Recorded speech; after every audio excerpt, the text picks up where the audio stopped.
Saludos desde el Centro de Estudios de Investigaciones en Comportamiento de la Universidad de Guadalajara. Son aproximadamente las 7:11 de la mañana. Y quería hablarles hoy de otro libro que ha sido muy influyente en mi pensamiento actual y de hecho se ha convertido en libro de cabecera.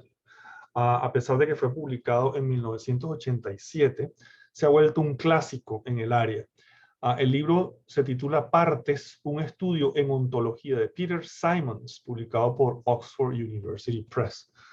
Y es un libro sobre un área de investigación que combina lógica y ontología, que se conoce como mereología.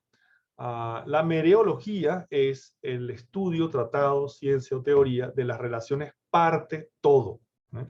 Entonces, toda afirmación sobre partes y todos, por ejemplo, si yo digo que mi cabeza es parte de mi cuerpo, o el famoso lema muy aforístico de la Gestalt, que dice que el todo es más que la suma de sus partes, que yo supongo que allí se estará refiriendo a lo que hoy en día se conocen como propiedades emergentes, ¿bien?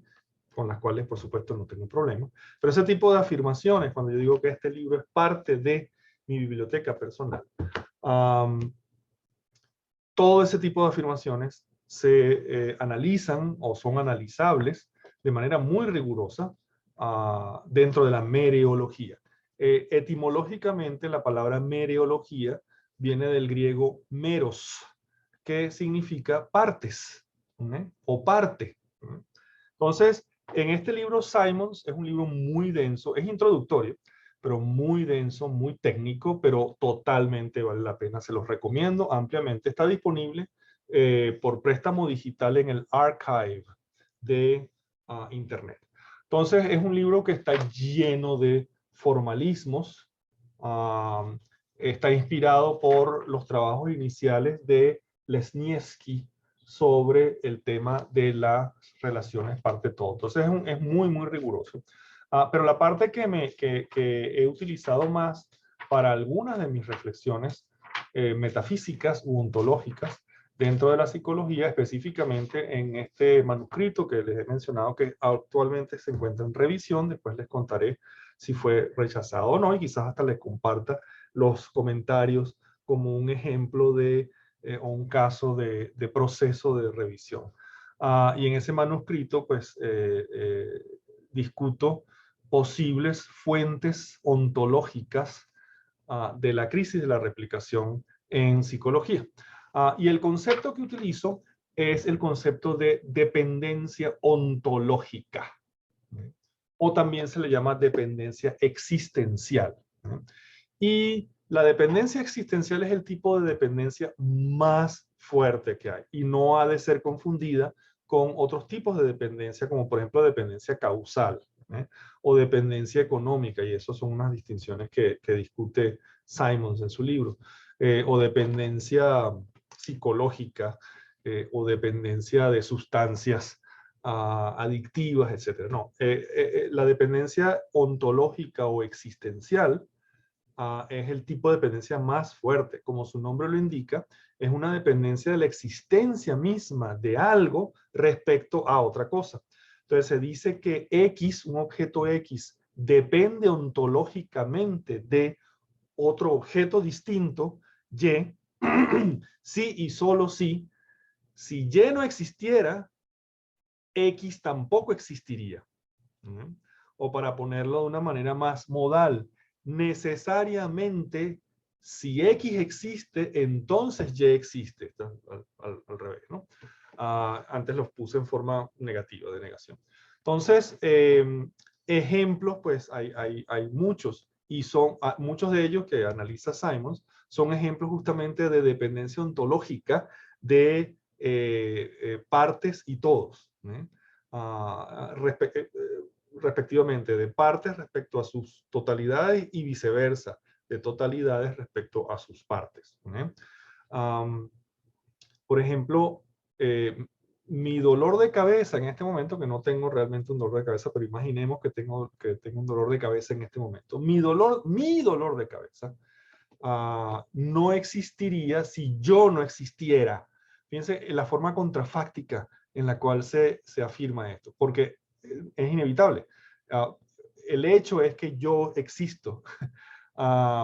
Entonces, tiene que ser, la afirmación tiene que ser inevitablemente contrafáctica.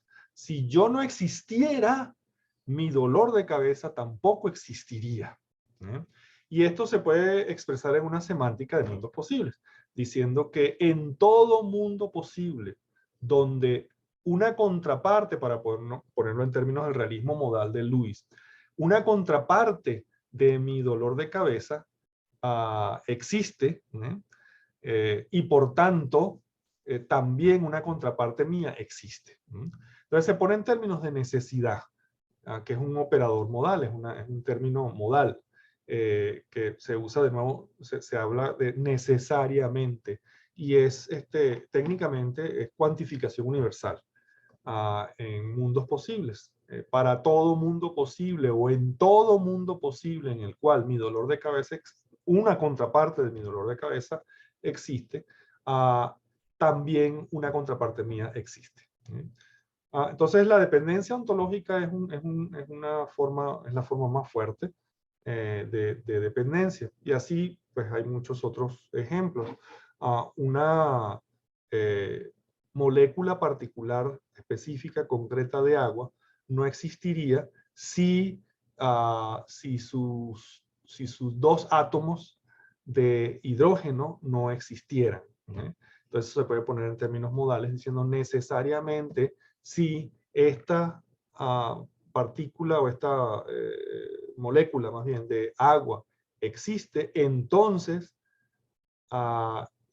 sus dos átomos de hidrógeno también existen. Y eso se puede poner en términos también de una semántica de mundos posibles. Bueno, espero que les haya interesado, les haya parecido útil. Es un concepto muy importante. Y el concepto contrario es el concepto de independencia ontológica, que es un concepto más débil porque se refiere a posibilidad. Por ejemplo, yo, como objeto X, objeto metafísicamente hablando, soy ontológicamente independiente de mi teléfono. Afortunadamente. Es decir, es posible que mi teléfono no exista, pero que yo siga o que yo exista. Es posible que mi teléfono nunca haya existido, mi teléfono, este objeto concreto, no haya existido, pero que yo exista. Entonces eso se puede poner en términos de una semántica de mundos posibles, diciendo que hay por lo menos un mundo posible en el cual una contraparte mía existe, pero una contraparte de mi teléfono nunca ha existido. Bueno, después les contaré cómo uso este concepto en relación con las posibles fuentes ontológicas o raíces ontológicas de la crisis de la replicación en psicología. Me despido por el momento, que estén muy bien. Saludos.